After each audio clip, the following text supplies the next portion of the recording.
Кыргыз сому туруктуубу? Кантип насыя алууга болот? Баалар эмне үчүн өсүп жатат? Мына ушул сыяктуу суроолорго Кыргыз Республикасынын Улуттук банкынын адистери ар жума сайын кыргыз жана орус тилдеринде Улуттук банк билдирет уктуруусунда биринчи радиодо жооп беришет. Саламатсыздарбы? Эфирде Улуттук банк билдирет уктуруусу, студияда Назира Молдокулова. Урматтуу радио угармандар, бүгүнкү уктурууда керектөөчүлөрдүн укуктары туурасында айтып беребиз. Маектешибиз Улуттук банктын керектөөчүлөрдүн укугун коргоо бөлүмүнүн башкы инспектору Талайхан Садабаева.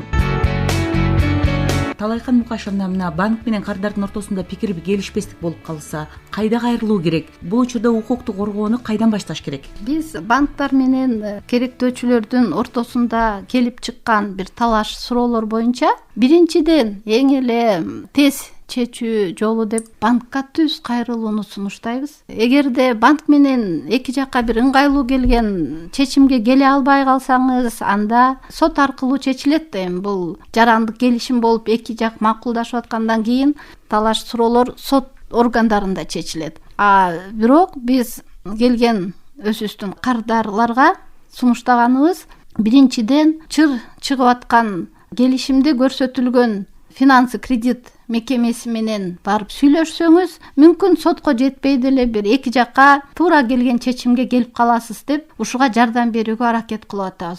Демек, биринчи өзүнүн эле тейлеген банкына барыш керек турбайбы? Биринчиден жана ортомчуларды издебей эле, ортодо азыркы күндө көп болот. Бирөө жардам берем, арыз жазып бергенге да жардам берем деп өзү кыйналып турган адамдардын дагы акчасын алып, арыз жазып сотко барбай эле коюңуз, мен бүткөрүп коем деп коюп, анан аягында соттун чечими чыгып калганда бизге келип калат, жардам бергиле, ушинтип бирөөнү алданып калдым деп.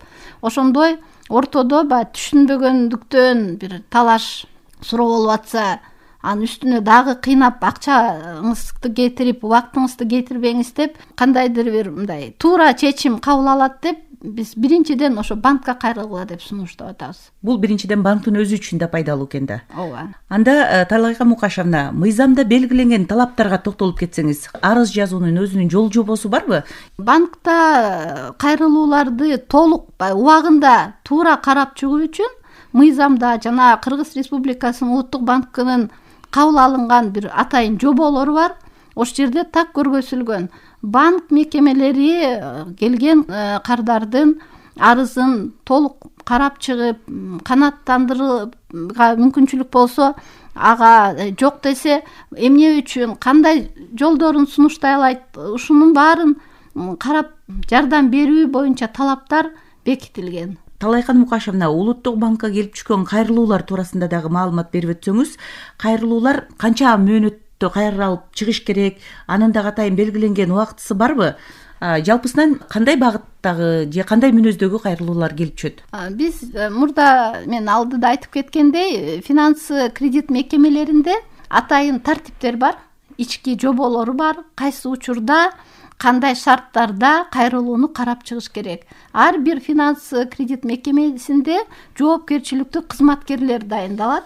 Ал кызматкерлер, эгер сиз арыз жазуудан кыйналып атсаңыз, же болбосо кандай жол менен кимге кайрылууну билбей атсаңыз, алар жардам берүү керек деп биз талапты коюп, ошондой ишти азыр алып барып келатабыз.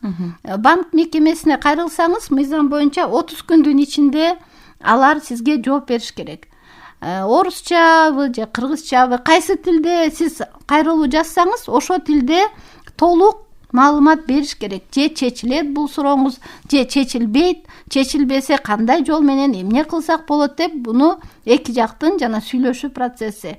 Улуттук банк негизги талаптарды гана коет. Сөзсүз түрдө бир да кайрылуу кароосуз калбасын деп. Ал эми сиз жооп алып, ал жоопко макул болбосоңуз, эгер жок, менин мыйзамдуу бир талаптарым бузулуп атат деп эсептесеңиз, анда Улуттук банкка арыз менен даттануу менен кайрылсаңыз болот. Андан сырткары даттануудан башка мындай бир сунуштарды да киргизсеңиз болот да. Банк продукциясы бул деле товар, анын да наркы бар, аны алып убагында түшүнбөгөндөр болот, же болбосо алып кандайдыр бир жоопкерчилигин жакшы билбей калгандар болот. Мен эле эмес, элдин баары ушуну билбей атат. Банк кызматын көрсөтүүдө кандайдыр бир жетишсиздиктерди орун алып атат. Муну оңдогула деп сунуш жазып аны да улуттук банкка берип койсоңуз болот. Улуттук банкта атайын бөлүм иш алып барып келатат. Бул керектөөчүлөрдүн укугун коргоо боюнча бөлүм. Мыйзам боюнча биз 14 күндүн ичинде келип түшкөн арыздарды карап жооп бергенге милдеттүүбүз. Насыя алууда банктардан төлөй албай калсам кандай болот деп чочулашат да, анан банктын көздөгөнү ушул мүлккө ээ болуп калуу эмес болуш керек. Анткени ал дагы ишинин ыргагын мындай үзгүлтүксүз жана мындай соттошууларсыз алып кетүүгө кызыктарбы? Мына ушул жагынан келгенде сиз угармандарга кандай кеңеш берер элеңиз? Кредит алуу бул эң эле чоң жоопкерчилик. Жанагындай алсам төлөй албай каламбы, бирөөнү күрөөгө берип койсом кандай болот деген бул эң эле туура суроолор деп ойлойм. Документке кол коюп атканда бул күрөө келишими болобу же кредит келишими болобу, ар бир адам ушуну жакшылап ойлонуп туруш керек. Азыркы күндө турмуш шарттары ар кандай болот, кредит алып атканда ой кыйынчылык болот деп, же болбосо банктар биз кредитти берип ушуну үйүнө алып алалык деп максат эч ким койбойт да.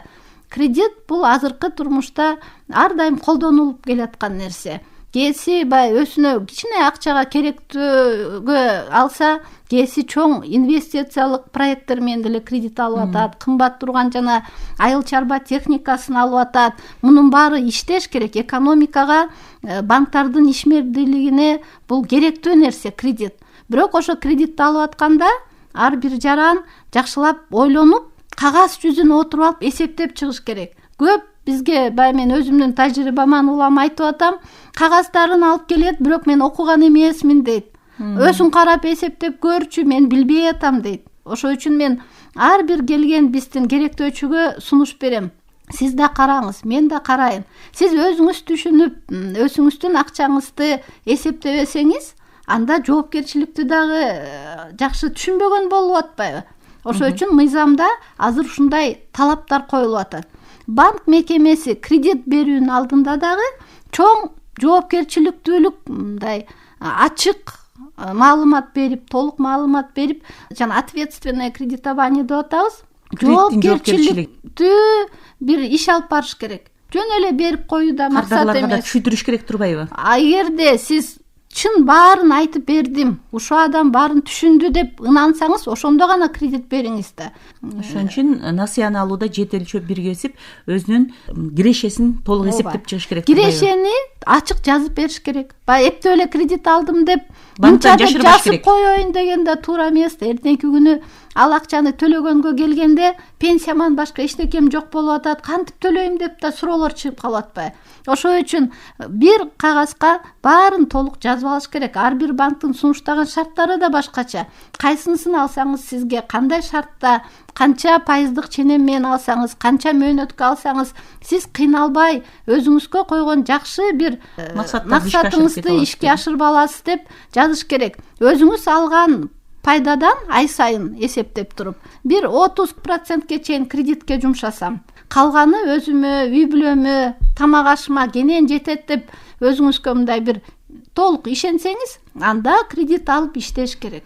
Талайкы мукаша мына ошентсе да мына банк менен кардарлардын ортосунда түшүнбөстүктөр чыгып калганда акыры улуттук банкка кайрылып атпайбы? Анан ошо кайрылуулардын көбүнчө мүнөзү кандай багыттагы кайрылуулар болот же келишпестик эмнеден улам келип чыгат? Көп учурда бул мыйзам талаптарын биз жакшы түшүнбөгөндүктөн деп мен эсептейм. Келишимдерге колду коюп беребиз, кредитти алабыз, же максаттуу пайдаланбай башка нерсеге кетип калган болот, же мурда алган карызын жабуу үчүн бирөөнө берип койгон болот. Болбосо мен күрөөгө үйүн коюп бирөөнү алданып калган учурлар да болот. Көп суроолор ушунун тегерегинде болот да, кредит менен аябай көп кайрылуулар болот. Андан сырткары азыр платежные услуги жана төлөм карттары боюнча көп суроолор келип түшүп атат. Биздин керектөөчүлөр билип калды. Акчаны чөнтөккө салып жүргөндөн пайда жок.